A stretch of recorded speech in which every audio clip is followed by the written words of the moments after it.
Hi everyone, welcome to Memory Keeping Monday at 2peasinabucket.com.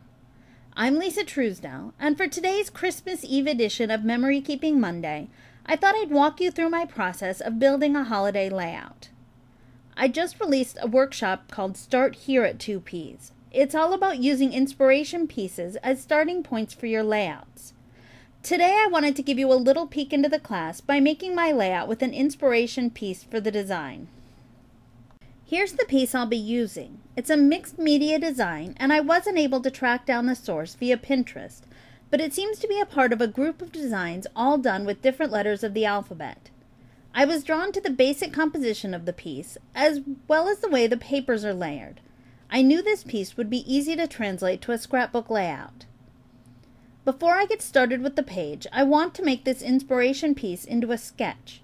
The easiest way to use any design as a jumping off point is to take away the colors and patterns and just look at the lines.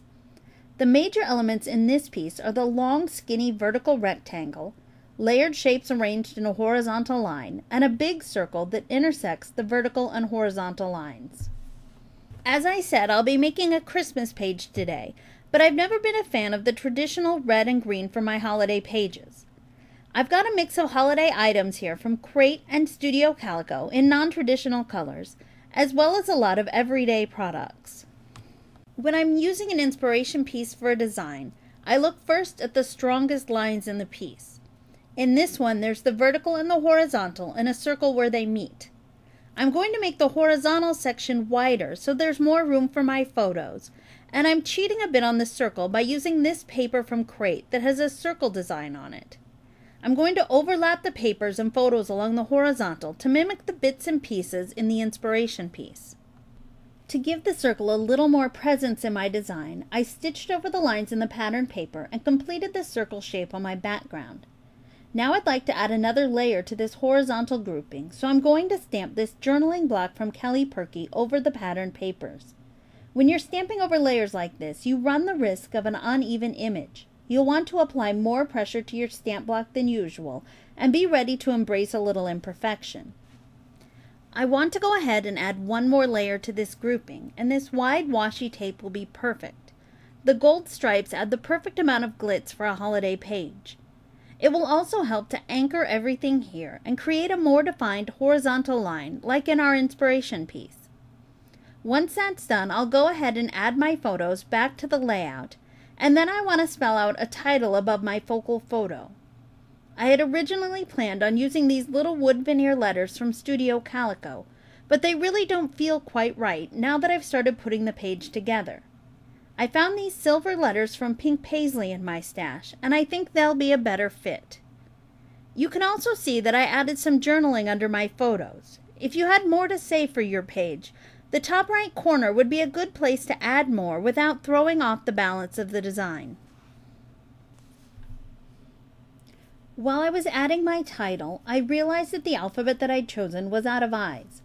I took one of the J's and cut it down. Since it's now shorter than the other letters, I'm going to dot it with a wood veneer star. To start embellishing the page, I added an arrow clip.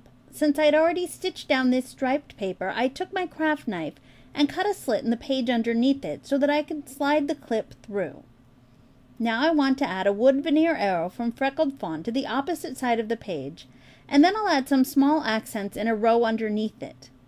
That leaves me with two areas with wood accents, so I'll add a third wood star under here to complete the visual triangle. To finish my page, I'll add a red button and a small piece of red pattern paper up to the top. They'll make a triangle with the red enamel dot that I added near the wood arrow. Here's a close-up look at the stitching that I added earlier. I did mine with a machine, but you could mimic the look with hand stitching. I kept it tone on tone so that it doesn't draw a lot of attention, but I really like the texture that it adds to the background. When you look at my finished page alongside the sketch that I made from the inspiration piece, you can get a better sense of how my design shares a lot of the same lines as the mixed media art. I made some adjustments as I went to accommodate my two photos, but I stayed true to the basic framework of the sketch. Using this piece pushed me to make some design choices that I wouldn't have come to on my own, like grouping everything towards the bottom of the page and adding that stitched circle, and I'm really happy with how the finished layout came together. Thank you for joining me today and for all of my other videos in 2012. I hope you and yours have a wonderful holiday together. Don't forget to come back next week for another Memory Keeping Monday at 2peasinabucket.com.